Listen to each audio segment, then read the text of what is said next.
Hello tout le monde, c'est Émilie, bienvenue sur ma chaîne. Je suis ravie de vous retrouver pour cette nouvelle vidéo. Et aujourd'hui, j'avais envie de faire un petit bilan, on va dire, de mon NaNoWriMo et vous parler aussi des choses que j'ai apprises ou des leçons que j'ai retenues pour l'année prochaine. J'ai terminé le challenge avec 50 239 mots, donc je l'ai réussi, c'est déjà ça. Je suis contente par rapport à ça. En revanche, je n'ai pas terminé tout ce que j'aurais voulu faire. C'est-à-dire que j'ai profité de ce nano pour attaquer la réécriture de mon roman L'oublié du lac. Et je pensais honnêtement arriver à tout faire en un mois, tout réécrire, sauf que... comment dire? J'ai tellement changé en fait l'histoire, j'ai tellement modifié les idées que j'avais eues, enfin voilà, j'ai vraiment rajouté plein de choses que au final, on dirait presque un tout nouveau roman à écrire. Du coup, non, clairement, j'ai pas terminé ma réécriture. Je pense que je dois en être à peu près à la moitié, peut-être un peu moins que la moitié. Mais voilà, j'ai bien avancé, c'est ce qui compte, j'ai réussi le nano. Au niveau des points un peu plus négatifs, c'est vrai que j'ai de nouveau eu, à partir du 15 décembre, une baisse de régime, comme ça, une perte de motivation, une période de doute, vraiment de « oh, mon histoire est nulle, et de toute façon, je vais jamais y arriver, et j'arriverai jamais à l'écrire parce que ça ressemble à rien ». Enfin bon, voilà, la bonne grosse période de doute et de découragement. Mais je l'ai beaucoup mieux géré que l'année passée, c'est-à-dire que l'année passée, quand ça m'est arrivé, je me suis écroulée pendant, je pense, une semaine, peut-être même 10 jours, où j'étais vraiment complètement prise dans ces doutes. Là, j'ai réussi à rebondir, je vais pas dire tout de suite, hein, faut pas exagérer non plus, mais je pense que j'ai pris 2-3 jours. Voilà, 2-3 jours de repos, 2-3 jours de recul.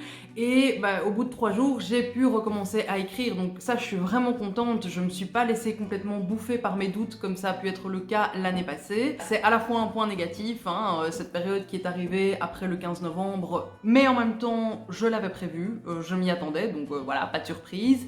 Et c'est aussi un point positif puisque j'ai réussi à rebondir directement et à directement prendre le recul nécessaire en me disant « Attends, stop, tant que ton roman n'est pas terminé, tu ne peux pas juger de la qualité de l'histoire et du roman en tant que tel, va d'abord jusqu'au bout de ta réécriture et après on verra pour tous ces doutes et tous ces questionnements. » Donc voilà, par rapport à ça, je suis assez contente. Pour ce qui est des petites leçons que j'ai apprises pendant ce NaNoWriMo, j'avais envie de vous les partager parce que je me dis que ça vous aidera peut-être aussi et ça vous sera peut-être aussi utile pour soit l'année prochaine, soit le camp nano d'avril et de juillet. La première leçon que j'ai retenue, c'est qu'il faut accepter le découragement, il faut accepter les moments de doute, les périodes où on perd un peu pied et on est moins dedans parce que voilà, c'est pratiquement inévitable. Je pense que presque tout le monde passe par là à un moment ou à un autre. Ça va peut-être durer 1 ou 2 jours, ça va peut-être durer une semaine, peu importe. C'est un peu vain et inutile de se dire « Ah non, mais ça va pas m'arriver, moi je vais être super à fond dedans pendant un mois entier ». Franchement, la plupart des personnes avec qui j'ai échangé pendant ce mois-là ont toutes connu ce passage à vide à un moment ou à un autre. Donc voilà, je pense que c'est inévitable. Autant l'accepter dès le départ, savoir que ça va arriver et s'y préparer pour essayer de ne pas s'écrouler complètement au moment où ça arrive.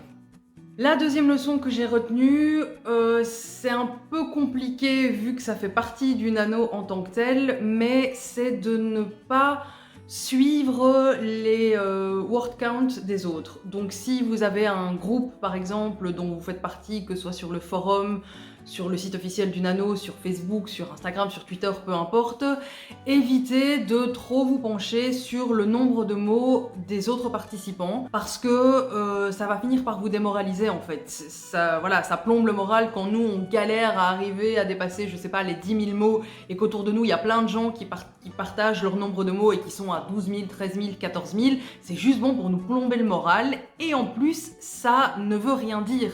Parce que moi j'ai vu des gens qui au début arrivaient à cartonner, ils étaient à 10, 15, 17 000 mots, j'en sais rien, alors que moi j'arrivais péniblement aux 8 000, 9 000 mots. Sauf que eux, sur la fin, ils se sont écroulés et ils n'ont pas réussi à terminer, à reprendre le rythme et à terminer leur nano, et donc ils n'ont pas atteint les 50 000 mots, là où moi j'y suis arrivée. Donc je me suis dit, ok, franchement, je vais arrêter de me casser la tête à regarder les chiffres des autres parce que ça me bouffe le moral et au final ça sert à rien.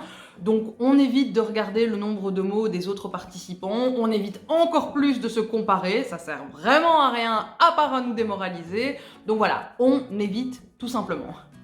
Le troisième point rejoint un petit peu le point précédent, c'est en ce qui me concerne, ce sera peut-être pas le cas pour vous, mais en ce qui me concerne, cette année, j'ai remarqué, ça a l'air très bête, hein, ce que je vais dire, ça a l'air très évident, mais la régularité paye au final beaucoup plus que de faire des journées de fou où on écrit 3000, 4000 mots et puis après on n'écrit plus rien pendant des jours. C'est ce que j'avais fait l'année passée. L'année passée, je pouvais parfois faire des journées à 3000, 4000 mots, voire 5000 mots.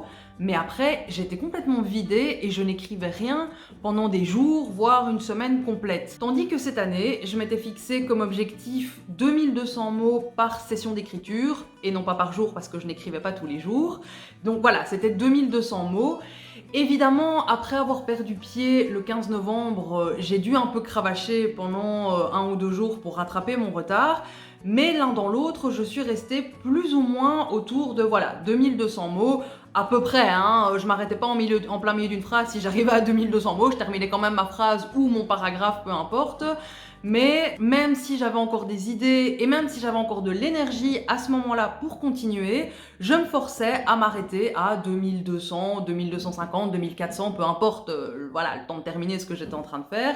Et je n'allais pas plus loin, même si j'aurais pu, tout simplement parce que j'essayais de me ménager pour être sûre de tenir dans la longueur. Et ça m'a permis d'arriver jusqu'au bout sans trop de stress, sans être sur les rotules, sans paniquer. Pas trop en tout cas, à part au moment où j'ai un peu voilà, été découragée. Mais je trouve vraiment que ce système de la régularité, se fixer un nombre de mots par session et essayer de s'y tenir et de ne pas exploser le compteur.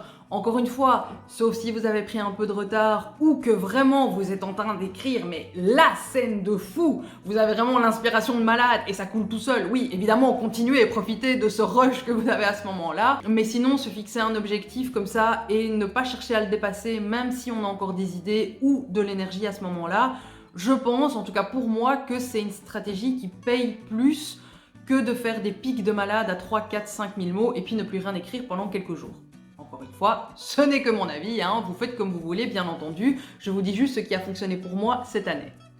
Et enfin, la quatrième chose que j'ai remarqué cette année et qui est, je pense, très très importante, c'est que quand vous arrivez aux 50 000 mots, à la fin du mois ou un peu avant, peu importe, c'est vraiment important de prendre le temps de savourer cette sensation et d'en profiter un maximum, de célébrer, pourquoi pas, cette réussite et cet accomplissement. Parce que voilà, c'est un sentiment particulier quand on n'a pas l'habitude, en tout cas, d'écrire autant, de se dire « nom d'un chien, j'ai réussi à écrire 50 000 mots en un mois ».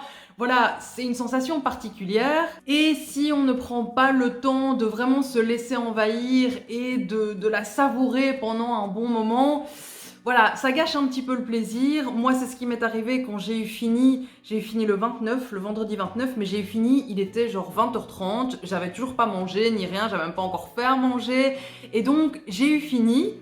Je me suis réjouie comme ça pendant 5 minutes et puis j'ai directement enchaîné sur la préparation du repas et voilà, manger, etc.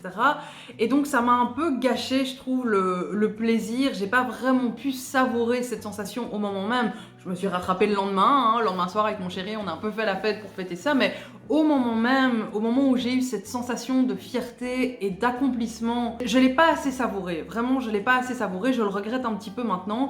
Donc n'hésitez pas à l'avenir, que ce soit pour le camp Nano ou le NaNoWriMo de l'année prochaine, au mois de novembre l'année prochaine, quand vous atteignez votre objectif, quand vous atteignez les 50 000 mots, profitez de cette sensation, savourez-la vraiment, c'est pas n'importe quoi, vous avez réussi quelque chose qui n'est pas à la portée de tout le monde, il faut bien le dire, il y a beaucoup de gens, soit qui n'arrivent pas à réussir leur nano, soit tout simplement qui n'écrivent pas et donc n'ont jamais écrit forcément 50 000 mots en un mois. C'est pas à la portée de tout le monde ne le réussit pas. Donc quand vous y arrivez, savourez-le. Prenez le temps de savourer cette sensation et gardez-la en mémoire pour les jours où vous êtes un peu moins sûr de vous, moins sûr de votre écriture, moins sûr de votre talent, peu importe.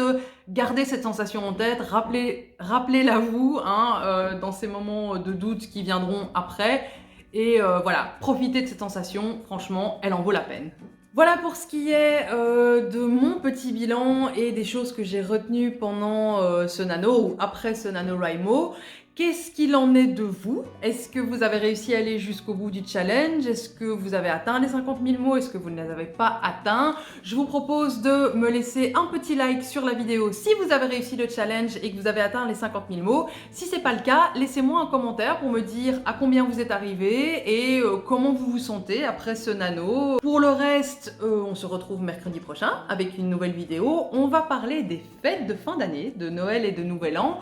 En particulier, comment aborder cette période-là dans nos romans. Donc si vous écrivez un roman soit de Noël, une romance de Noël ou un roman feel-good qui se passe à Noël, soit tout simplement que c'est un moment qu'il y a dans votre roman quelque part au cours de l'histoire et que vous voulez savoir comment parler de cette période-là dans votre manuscrit et dans votre livre, n'hésitez pas à être là la semaine prochaine. Et puis n'hésitez pas non plus en attendant à me rejoindre sur les réseaux sociaux, tous les liens sont en barre d'infos. N'hésitez pas aussi à aller faire un petit tour du côté du blog, le lien aussi est en barre d'infos.